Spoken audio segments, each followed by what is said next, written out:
आपके गांव में कौन बनेगा सरपंच? क्या आपने सोचा है वहीं बनेंगे या कोई और? ये देखने के लिए वीडियो को पूरा देखिए। मैं आपको इसमें पूरी प्रोसेस समझाऊंगी कि आपके गांव में सरपंच कौन बनेगा, किस हिसाब से डिसाइड किया जाएगा कि अब की बार एससी सरपंच बनेगा, बीसी, जनरल, महिला, कौन आपके गांव में सरपंच रहेगा। तो वीडियो को छोड़िएगा मत, पूरा वीडियो को देखिए और स्किप मत कीजिएगा। और चैनल को नीचे जो लाल बटन है वीडियो के नीचे वो दबाकर सब्सक्राइब कीजिए ताकि हर नई अपडेट आपको पता चल सके।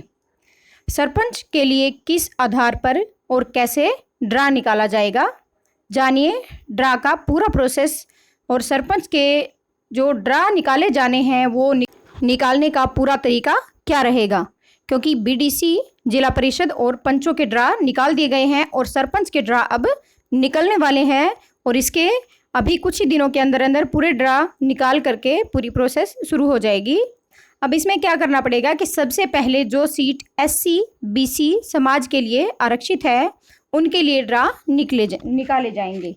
और इसके बाद महिला और पुरुष के लिए कैसे डिसाइड किया जाएगा, हम आपको यह प्रोसेस भी पूरा समझाएंगे। तो देखिएगा वीडियो को अंत तक। मान लीजिए एक ब्लॉक में 40 गांव आते हैं और पिछली बार 10 गांव में एससी के लिए सीट रिजर्व थी, तो अब की बार बाकी बचे गांव में एससी के लिए ड्रा निकाला जाएगा।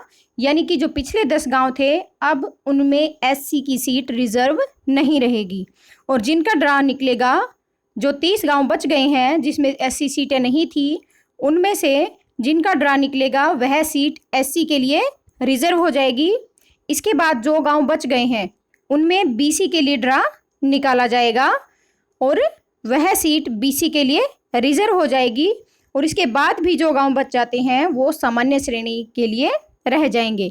यानी कि 40 गांव में से जिस 10 गांव में पिछली बार एससी थी उनमें एससी की सीटें नहीं आएंगी।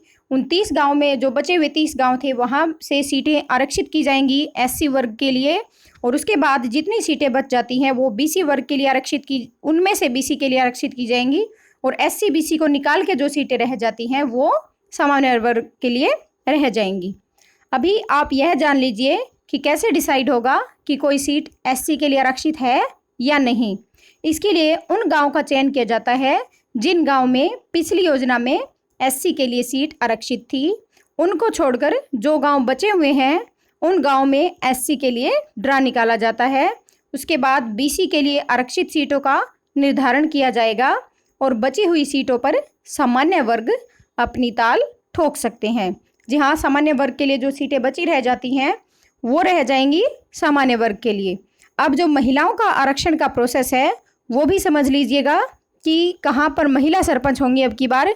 क्योंकि सरकार ने पिछली बार जो ये सरकार आई थी, गठबंधन की सरकार, इन्होंने डिसाइड किया था कि 50% आरक्षण महिलाओं को दिया जाएगा। 50% महिलाएं अब की बार सरपंच बनेंगी। और इसके लिए महिलाओं का भी आरक्षण को भी पूरा समझ लीजिएगा।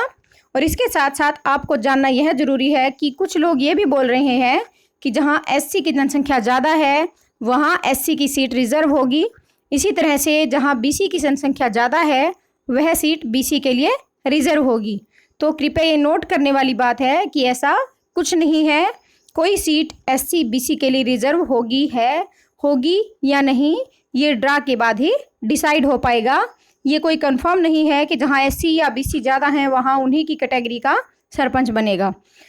परंतु ये बात तो कंफर्म है कि जो सीट पिछली बार एससी और बीसी के लिए आरक्षित थी वो सीट दोबारा एससी बीसी के लिए आरक्षित नहीं हो सकती।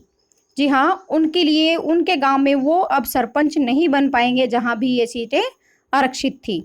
वहां अब की बार जनरल कैटेगरी के सरपंच ही बनेंगे। और इसके साथ साथ महिला और पुरुष के लिए भी कैसे डिसाइड किया जाएगा वह भी प्रोसेस पूरा देख लीजिए। महिला और पुरुष का निर्धारण अब की बार सम और विषम के आधार पर किया जाएगा। मतलब यह है कि जो सम संख्या के गांव होंगे उनमें पुरुष सरपंच होंगे और जो विषम संख्या के गांव होते हैं वो महिला के लिए आरक्षित होंगे। यानी कि अब आप ये सोच रहे होंगे कि आपका गांव सम संख्या में है या विषम संख्या में। तो देखिए, इसका पता लगाना बिल्कुल आसान है। ये अल्फ़ाबेटिकली होता है। अल्फ़ाबेटिकली मतलब जो डिक्शनरी में ABCD, जैसे ABCD हम पढ़ते हैं, अल्फ़ाबेट्स पढ़ते हैं, उसी के हिसाब से जो डिक्शनरी होती है उसमें जो नाम होते हैं उसके हिसाब से ही अब के बार सम और विषम संख्या के गांव का निर्धारण किया जाएगा। और इसके बावजूद भी मान लो B के ऊपर 2 गांव आ जाते हैं B नाम से, तो उनके बाद उनका निर्धारण कैसे किया जाएगा? तो B के बाद जो सेकंड अक्षर आता है उसको देखकर ही निर्धारण किया जाएगा कि वो सम में आएंगे या विषम में। सम या विषम संख्या का निर्धारण आपके गांव के नाम में आने वाले पहले अक्षर के अनुसार होगा, लेकिन वो भी इंग्लिश वाले अक्षर के अनुसार। मान लीजिए आपके गांव का नाम A से शुरू होता है तो उसका नंबर 1 माना जाएगा, क्योंकि ये एक विषम संख्या है तो आपके गांव में महिला सरपंच होगी। और अगर आपके गांव का नाम B से शुरू होता है तो उसका नंबर 2 माना जाएगा, क्योंकि यह एक सम संख्या है, तो आपके गांव में पुरुष सरपंच होगा। अगर आपके गांव का नाम B से शुरू होता है और साइड वाले गांव का नाम भी B से शुरू होता है, तो इसके बाद जो भी अक्षर आता है, जैसे मान लेते हैं बहबलपुर है तो BE से बहबलपुर की स्पेलिंग BE होएगी। और इसके बाद जैसे बाडो है तो BA, तो A जो है वो किस संख्या में आता है? विषम संख्या में। तो इसके हिसाब से ही निर्धारण किया जाएगा कि सम में आएगा या विषम में, और वहाँ कौन सरपंच होगा। और इसी तरह से आप अपने गांव का नाम इसी सीक्वेंस में इंग्लिश के अक्षर के अनुसार पता लगा सकते हैं कि आपके गांव में सरपंच महिला होगी या पुरुष। हम उम्मीद करते हैं कि आपने अच्छे से समझ लिया होगा। और अभी भी अगर कोई कन्फ्यूज़न है तो वीडियो को आप दोबारा से देख लीजिए, दोबारा से पूरा प्रोसेस समझ लीजिए। और आपको चिंता करने की कोई ज़रूरत नहीं है, क्योंकि अभी ड्रा जो है वो जल्द ही निकाल दिए जाएंगे और उसके बाद आपको बिल्कुल परफेक्ट पता चल जाएगा कि सरपंच कौन रहेगा। पर ड्रा निकलने से पहले भी आप जान सकते हैं, इस वीडियो के हिसाब से आप पता लगा सकते हैं कि आपके गांव में अब की बार सरपंच कौन रहेगा। हम उम्मीद करते हैं कि आपको अच्छे से समझ आ गया होगा, और नहीं आया तो आप वीडियो को दोबारा से देख लीजिए। और ऐसे ही सरपंच चुनाव से जुड़ी हुई कोई भी खबर अगर आप जानना चाहते हैं तो जो वीडियो के नीचे रेड बटन है, लाल बटन है, उसे दबाकर चैनल को सब्सक्राइब कर लीजिए, वीडियो को लाइक कीजिए और दूसरों के साथ शेयर भी कीजिए, ताकि उन्हें भी पता चल सके। क्योंकि लोग बहुत चिंता में हैं कि अब की बार सरपंच उनके गांव में कौन रहेगा, उन्हें भी ये पता चल सके कि उनके गांव में अब की बार कौन सरपंच हो सकता है। SC, BC, पुरुष, महिला या सामान्य वर्ग, कौन अब की बार उनके गांव में सरपंच बनेगा।